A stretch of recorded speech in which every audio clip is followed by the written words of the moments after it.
Hello, and welcome to the Adv Field PRacticum field orientation. We will be talking today about the advanced field placement for ASAP and MSW2 students.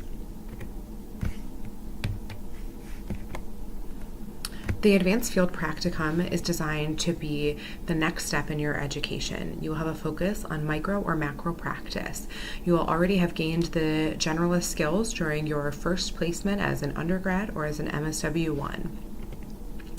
If you select to do macro practice as your focus, you have a wide variety of types of organizations you can work in. Government bodies, private social welfare agencies. You could be doing community development, policy organization, designing and evaluating programs. Similarly, if you choose a micro practice focus, you have a wide variety of types of organizations you can work with and the types of work you could be doing. Working with individuals, groups, couples, family, doing diagnosing, assessment, psychotherapy, chemical dependency work. You will want to select either a micro or a macro practice for your advanced field placement. The advanced field placement can be scheduled in one of two ways. Students are eligible to do an autumn and spring semester placement. Each semester, you would be doing 336 hours, 24 hours a week to get that total number. Or MSW2s, or part-time ASAPs, so not our full-time ASAP cohort, are eligible to do a 3-semester placement starting in summer and continuing over autumn and spring. By doing 3 semesters, you do have about 16 hours per week. This allows you to do 3 semesters, but not finish early. Know that if you elect to start in summer, you have to still be registered for 7189, the Advanced Field Practicum, over that semester. If you intend to start summer, on the questionnaire towards the bottom, there's a question that will ask you to note your request to start summer. We'll talk in depth about the questionnaire in a few minutes. Again, this is only an option for our MSW2s or our part-time ASAPs. So full-time ASAPs are not eligible to complete a summer start placement. So these are the two options. Either way, you will be in placement through the coming spring semester. Total, you're doing 672 hours. And again, depending on if you do it over 2 or 3 semesters, the breakdown is either 24 hours a week or 16. All students have to be maintaining at least 4-hour blocks of time and can never go below 12 hours a week. If you have one-time events that come up, such as a fundraiser for your organization that is only 2 hours, or a one-time program that's 3, that's okay, but consistently your schedule should be in at least 4-hour blocks of time. I highly encourage you to review the hours policy regarding holidays, breaks, and university closings, because we won't talk in depth about that in this orientation, but it is something you should be aware of. Each semester that you're in field, you'll have to register for the field placement class, 7189. There is no accompanying class with this, so you will not be having a section in Carmen or regularly communicating with an instructor as a part of the class. It's truly just your field time. You'll want to make sure that when you register for this, you select the correct section, the Columbus section, and that you are registering for the section with Anna Stewart listed as the instructor. When we talk about field, we talk about quite a few different staff and agency partners. So we like to define who all of the people are that will be involved. If you are an MSW2, this will be a little bit repetitive from what you learned last year. And if you were with us as a bachelor's and now are coming back for your ASAP, the ASAP program, it will also be a bit repetitive, but good reminders. So we have 2 field placement coordinators here at the college, and these are the folks that you'll be hearing from throughout all of the pre-placement process. So you have received a welcome email from us orienting you to this process, welcoming you to our field database and the new questionnaire. And the field placement coordinators will be who manage the process up until you start your placement. And we'll talk about what all those processes will look like throughout this orientation. Once you start your placement, you will have an agency point of contact, a field instructor. This is your primary supervisor at the agency. To supervise an MSW student, they need to have at least an MSW and 2 years postgraduate experience. You may or may not have what we call an agency task instructor. This is a secondary supervisor that may or may not have a degree in social work, but is also involved in your day-to-day supervision. We do occasionally work with organizations that do not have a social worker on staff. The way we get around that is by using an on-site task instructor, so your day-to-day supervisor that is not a social worker from the organization, and providing a co-instructor, so a college staff person that will provide the ongoing required supervision and fill that field instructor role. So it'll be someone that has their MSW and at least 2 years, but typically much more experience, and will meet with you and your task instructor regularly to reinforce the social work competencies and requirements. Once your placement starts, the field placement coordinators take a step back, and you'll be working primarily with a field liaison. This is a college staff that will provide monitoring and support throughout your placement. So if issues come up, if questions happen, you'll want to connect with your field liaison. They'll touch base with you at the beginning of each semester about paperwork and due date, and we'll talk about those things in a moment, as well as visit you once a semester while you're in placement. If you aren't aware, the college has career services. Katie Justice is our director of career services and can be a wealth of help thinking about leading up to the placement, as well as while you're in your placement and about to graduate, with career exploration, resume writing, interview prep, helping you find jobs during the program and after the program. If you've not reached out to her, I'd highly encourage you to. So in the email that accompanying this orientation, it welcomed you to the Advanced Field PRacticum and the Field Placement Questionnaire. So you will need to find your Field Placement Questionnaire on the field database. This is a database that you will use throughout the entirety of your time in our program. So please make sure it's something you become comfortable with. If you are one of our undergrads, or if you are an MSW2, you will now have a new page on the database. You access that new page through a drop-down menu, as you can see in the below screenshot. You will want to switch to your 2019 page and work on your new MSW2 or ASAP questionnaire. If you're new to us at OSU as an ASAP, you will not have a secondary page, but we do try and link those up from your undergrad or from your MSW1, so you want to make sure you access the correct page. So this questionnaire, I encourage you to take a look at it. It does take a little bit of time to put together. It'll ask you to think about what type of a placement you're looking for, what your goals are for placement, if you're looking for a micro or a macro placement. These are some of the questions we ask our students to think about. What type of an agency, what population, home-based services versus community, what your learning style is. Ultimately, when you're filling out specifically the open-ended questions on the questionnaire around your goals for placement, your career goals, your learning style, how you've handled conflict, we really want you to think about, what is your ideal placement? If you finished our program and you said, my advanced field placement was perfect, I learned all of these skills, and it was in this type of an agency, how would you describe that?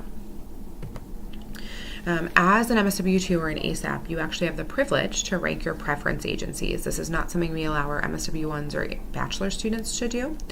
On the questionnaire, there's a section towards the bottom where you will do this. Remember, we cannot guarantee these selections, but we work really hard to accommodate them, and we always use them to guide our placement process. Think about talking to your classmates about the placements they're at now. What sounds exciting? You'll want to explore the agencies that we work with in our field database. I'll talk about how you can use our sort function to really look through those. Know that if there's an agency you're interested in that we don't currently work with, we are happy to explore setting up a relationship with them. Again, we can never guarantee that will work out, but we are expanding our reach daily to new agencies, so we're always open to exploring affiliating with new organizations. Remember, you're not able to set up your own placement or do any outreach. All the placements must go through the field office, so you'll want to rank those preferences. Let us know if you have points of contact there, but it does need to go through the field office. So we work with a really wide variety of field placement agencies. This is just a short snapshot of the types of organizations, but by no means exhaustive. Know that if you're interested in child welfare, you would need to be going through a Title IV program here in Ohio to be eligible to be placed at Children's Services within Ohio. The only way to be placed, for example, at Franklin County Children's Services, unless you already work there, through a different option we'll talk about in a bit, is to be in this program. So if you haven't connected with Linda Helm, our coordinator for that program, her contact information is here. School placements all filter through one person. That's the only, it's a small cohort that the field placement coordinators do not actually coordinate. Because the school social work program is very specific and leads you to an additional licensure, Terry Kinsaway is the person that sets all of those placements up. If you note your interest in being placed in a school on your questionnaire, we will facilitate Terry having you on her list, but feel free to reach out with her or reach out to her to talk about the options. If you're on the fence about the school option, she'd be happy to talk through that with you. So when you look in the field database, this is a screenshot of what it looks like when you look at the agency list. And this is just what fits on the screen when you look at the A's and the B's in our agency. So it's a large list. To look through it alphabetically can be pretty overwhelming. I generally encourage students to use our sort function. So I'm going to hover the mouse right near that. So towards the top when you're on the agency list, you'll want to select the sort function. And then you'll be taken to a screen that looks like this. And I generally encourage students to first do it by county because we work with so many different counties around the state and now around the country. And then by primary classification. And we'll take a look at what that lands you with. So you can see here a screenshot of some of our agencies in Franklin County and how it's defined. So it's first by the county that they're in, then by the primary classification. So here we have a few that are alcohol, drug, and substance abuse related, child welfare focused organizations, community planning. We have a really wide variety, so I'd encourage you to look through it in this way. Back to that questionnaire and thinking about what you need to think about as you complete it. Make sure you consider this a professional document and represent yourself as you would for a job application or a resume. Do not keep typos, misspellings, large grammatical errors. The database does not actually have spell check itself. So I always encourage our students to either copy and paste out of a Word document or to use Google Chrome because that is built-in spell check. Make sure you answer questions thoughtfully and completely. One word, one sentence answers and the open-ended questions towards the bottom are not sufficient. Our agencies want to get a feel for who you are before they decide if they want to go to the next step, which is an interview. And this is the only way they kind of get to know you before that interview. So represent yourself well and make sure you are thoughtful and complete in the way you answer the questions. Make sure that if you do have any potential limitations or anything that would come up on a background check, that you do disclose those in the appropriate areas. So this means towards the bottom, there's a section that asks you to list potential limitations, and then again a section specific around anything that might come up on a background check. These do not land with the field agency. They stay just with the field office here at the college, but they guide our process. The limitation section is very open-ended and can include quite a lot of things. Whatever you feel like would be impactful for us to know through the placement process. So that means if you have been a client at an organization or have a sibling who's a client at an organization currently or a parent who works at an organization, we would want to know that because it wouldn't be appropriate for you to be placed there. Or if you have an injury or a disability that wouldn't allow you to be at certain types of agencies. So for example, if you're in a wheelchair and we wouldn't want to place you at an organization that their building was not accessible. So just letting us know what limitations might come up. If you have questions on if something needs to be noted, just reach out. We're happy to answer that. Make sure that as you work on the open-ended questions, you do not name specific agencies in the body of the questionnaire. There's the portion at the bottom that allows you to rank those preference agencies. But the reason we do not want you to note these specifically in the body of the questionnaire is because these land with agencies to review. So if you say you want to be placed at Nationwide Children's Hospital and we send it there and they didn't feel like your questionnaire was a fit or you got through the interview process and you weren't selected, every agency that we send that to thereafter would feel like they weren't probably be as open to accepting you given that you've specifically named in there a different organization you want to be placed with. If your questionnaire isn't ready to be sent out to agencies, know that you might receive a referral to career services.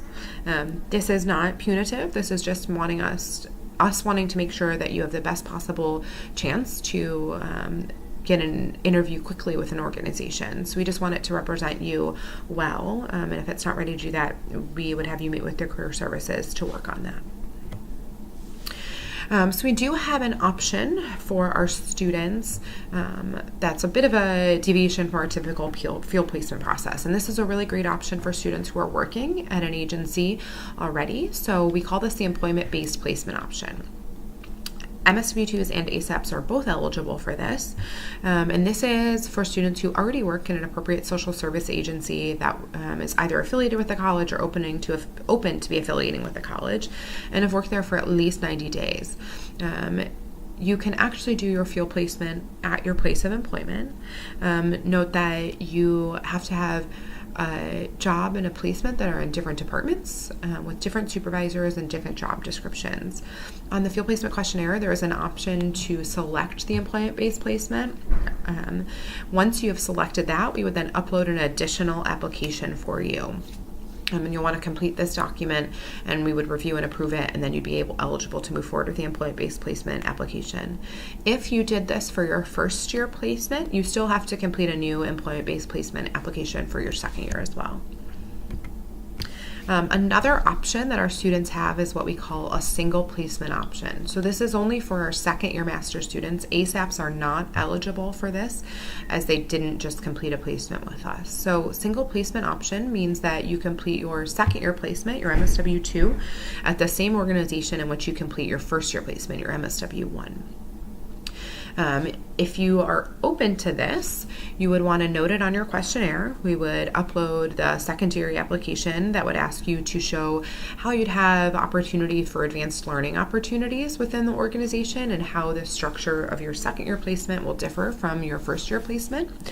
It's a really great option for some students and some agencies because there's lots of opportunity. You've just gotten your feet wet with that first year placement. But know that it's not necessarily appropriate for all students. So we would be happy to talk through if it feels like a fit for you.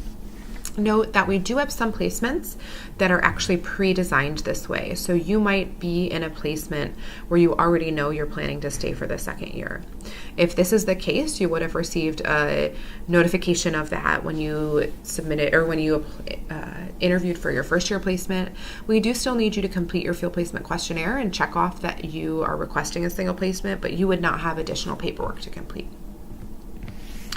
So what happens next? You complete your questionnaire, and we actually start sending it out to agencies to review. So we start with those preference agencies as long as they are appropriate for us to work with. And if an agency, as soon as an agency is interested, we would send a referral to your OSU email. We only send these referrals to OSU emails as well as all field communication. Due to FERPA rules, we have to use OSU email. If you have your email forwarded to a Gmail, Hotmail, Yahoo Mail, whatever, I would really ask you to be thoughtful about that and possibly reconsider. The university is not supportive of emails being forwarded outside of the OSU email account, so we have lots of students who end up losing emails because of that. Make sure that as soon as you get your referral, you reach out to the agency to set up what the next step is, and that's the pre-placement interview. Know that all referrals are a commitment that you'll at least interview with the agency. So if you receive your referral and you feel like it's not a good fit, and you reach out and say, I'm ready to move on to the next, know that we will say we want you to interview with an open mind, because you never know what you don't know. They might have some new program that's a great fit for you, or you might really connect with a supervisor, and that feels like that's the most important thing. So just know we want you to move forward with the referral no matter what, and then we can discuss next steps after the interview. So please consider the pre-placement interview a professional interview. You'll want to dress appropriately and take a copy of your resume. Do research on the organization as much as you can. If you feel like you're not prepared for this interview or you want some tips, you can meet with your career services to work on those interviewing skills and do some mock interviewing. Be prepared with questions and consider what they might ask you. Some important things you'll want to discuss are scheduling. What days work for you to be there? What days work for them? Do you work? How are you going to navigate that with class? Who will your potential supervisor or supervisors be? What are the learning opportunities? What program or department would you be assigned? Next steps. What happens after this interview? And we'll talk a little bit about what those might be, but it'll look different for all of you.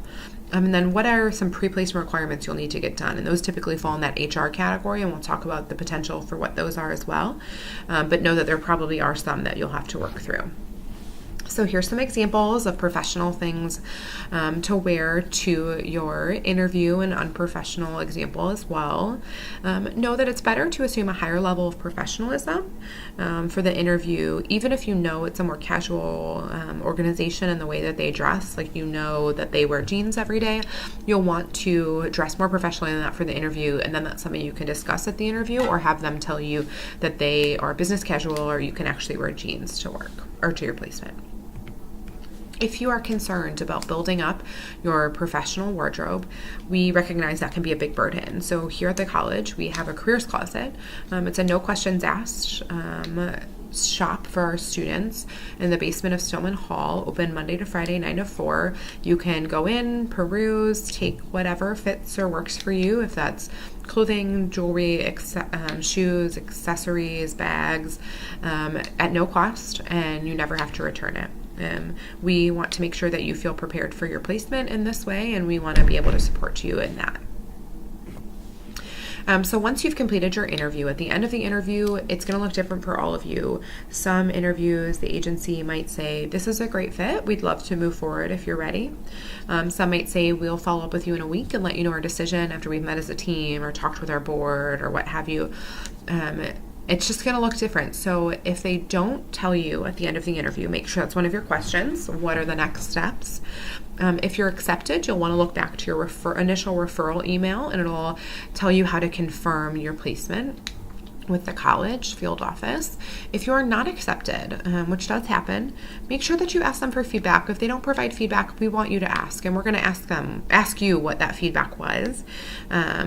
Make sure that you're getting it because you deserve that, and we want it to be a learning experience. And then you'll want to follow up with the field placement coordinators to let them know what happened, that you were not accepted, what the feedback was, and next steps, which would be to restart the placement process and sending your questionnaire out. So there are some potential pre-placement prerequisites. These will look different depending on every agency, so you'll want to talk about it at the interview and move forward with them as quickly as possible because sometimes they can take time. So health screenings. Most of our hospitals and health care organizations do require health screenings that might include a TB test or checking for certain vaccinations. Some of our organizations do include drug testing as a part of their onboarding. Most of our organizations do complete a criminal background check. If you have anything on your record, you'll want to disclose that on the questionnaire in the appropriate sections. You'll want to make sure that you have a statement prepared. As you apply for your social work license, if you have done that already as an undergrad, or if you've done that as a part of the SWT we'll talk about, or are thinking about that towards when you graduate, you'll need a statement prepared should anything come up on your background. So it's great to have that ready now and something you can always be working on and revising. But it also looks wonderful if an organization says, we'll need to run a background check, and you can say, just so you know, there are things that will come up on this background check. Here's a statement I've prepared. If you have things on your background, know that it doesn't mean we won't find you a placement. It just means that there are some limitations to where you can be placed. A vehicle. One of the questions on the questionnaire will ask if you have access to a car, and know that not having access to a car does limit our options, but we will still find you a placement that can work around that. While you're in field, you will have an additional field fee added to your tuition. This covers your university liability insurance. Unfortunately, this is not something you can waive, and you can't have any contact or go to your placement until you've been covered by that. So our students that do not already have an LSW, so if you already have your undergrad and you've sat for your test and received your LSW, this does not apply to you. But all other students need to get what we call the social work trainee license, the SWT. All of this is done through the social work or the Ohio Counselor Social Work Marriage Family Therapist Board. You'll want to go directly to their website to find this information. If you have your SWT from your your MSW1 placement, know that this does not automatically renew. You actually have to go on their website and submit proof of enrollment for field for your second year placement. We do not do that here at the college. That's the responsibility of the student. So all students are asked to get their social work trainee license if they do not already have their LSW, and you'll go through the Counselor Social Work Marriage and Family Therapist Board to receive that. So what to expect once you start your placement. You've gotten through all the pre-placement requirements, your interview went well, all the HR stuff is done, and we get to the start of the semester and it's time for placement. Know that the first few weeks are typically passive learning. You'll be observing, meeting with folks at the organization, reviewing manuals, visiting partner agencies, attending orientations and training, but we do want things to progress. So if you reach out the first week or two and say, I'm not doing much, what's going on? We'll say, just wait. But if it's week 4, week 6, week 8, and you're still not doing much, we really want to know that. So just know it takes some time in the beginning, just like it does when you start any new job. So supervision. All of our students are required to be getting supervision while they're in placement. That means at least 1 hour of formal supervision, face-to-face with your supervisor, your field instructor, and possibly task instructor. And there's different ways that this works, but know that it is important, and we ask our students to be the ones prepared for that, creating an agenda, making it consistently scheduled and a priority. You'll be tracking your supervision on paperwork in the database, and we'll talk about that in a moment. You have to have 12 to 14 of those a semester, so it is your responsibility to make sure that those are consistent and scheduled. Make sure you avoid becoming defensive. You're a student. You aren't expected to be perfect. This is the time in your career to get good feedback. If you aren't getting feedback, ask for it. The learning agreement that we'll talk about in a moment as well, use that to guide your discussions. If you feel like you're coming to supervision and you don't have anything to talk about case-wise that week or challenges, look back on your learning agreement. Let those activities guide the conversation. So field, how to maximize it in general. Treat it like a job. Truly, a lot of our students land with jobs as a result of their placement, either at their placement or through connections they've built there. Take advantage of all the opportunities there. If you think you never wanted to work with kids, but they have a program that works with kids and they offer for you to shadow a day there or spend a few days there, do it. You never know what you might end up really liking, or it might solidify that it's not the right fit for you. Take initiative, but remember you are a student. Work on that professional network. Social work is a small community. You will likely run into the same people that you are working with now in your placement and your career. They might even be the people that hire you in the future or that you supervise in the future. So just be mindful of that as you build your professional network. Keeping up on your paperwork, communicating. We are incredibly supportive here at the college. We recognize that being a college student is a lot. Being a graduate student is a lot. You have your own life, school, placement, possibly work, possibly kids, family, a lot to maintain. So if things are going on and you need support, please reach out. Maintaining a positive relationship with that field instructor, just like you want to maintain a positive relationship with a job supervisor, it's important to remember that about your field instructor as well. They're human, good days, bad days, but just maintaining a positive relationship is really important. Human rights activities, you maybe are aware of this from your undergrad placement or your first year placement with us, but know that as a second year master's student or an ASAP student, you have to do 16 hours of what we call human rights activities while you're in your placement. These are 16 hours that are a part of that 672, so not on top of it, but they are done outside of your field agency, either doing advocacy work or volunteering in the community. There's some examples on this page, and you can find the full policy in the manual, and you'll want to review that and make sure you're comfortable with it. But just know that these are a part of your field hours. So if issues come up at placement, we won't belabor this because I'm sure you'll all have smooth placements. Just make sure that you're communicating. These are some of the issues that we've seen in the past. Safety, not having enough to do, giving too much to do, supervision issues, personal feelings awakened by client trauma or client situations and secondary trauma are ones we definitely want to hear about immediately. You'll want to make sure you're talking with your field instructor and with your field liaison, coordinating a 3-way meeting if that makes sense. Just communicating should anything come up is the key. So preparing for field, what to do now. Think about how you're going to add all of this time into your schedule, either 16 hours if you do the 3 semesters or 24 hours if you do the 2. It's a lot of time, so make sure that you are figuring out how that works now, if that means adjusting work schedules or family responsibilities. How do you handle stress? How have you handled work-life conflict? How have you committed to taking care of yourself? What are you doing to commit to that concept of self-care? What supports do you have in place, both personally and professionally? What do you do in your downtime? How do you make sure you're doing that? And taking care of yourself, because if you don't take care of yourself as a student, likely you will not do that as a professional. And just always be willing to ask for help. So next steps on your end, beyond the field placement questionnaire, there are some things we ask that you review. There's a screenshot here of the college's website that has we have a drop-down tab for field that you can find all of this information. So the field manual, the field calendar, our field code of conduct, which is something you're signing off on as a part of the field placement questionnaire, so make sure you review that. Our human rights activities, you want to review that whole policy. We have videos around all of our field forms. If you haven't watched those already, you'll want to. The 3 forms are the learning agreement, supervision log, and timesheet. You'll want to get really comfortable with those. Make sure you watch that student series on our website. And there's also a series for field instructors if your agency asks, but you'll want to make sure that you're very comfortable and familiar with those forms. And next steps. So make sure you turn in your questionnaire on time. The due date is in your email orienting you to the Advanced Field Practicum. You want to review all the information and policies we talked about, checking at OSU email regularly, and following up with college staff as needed if you have questions or concerns.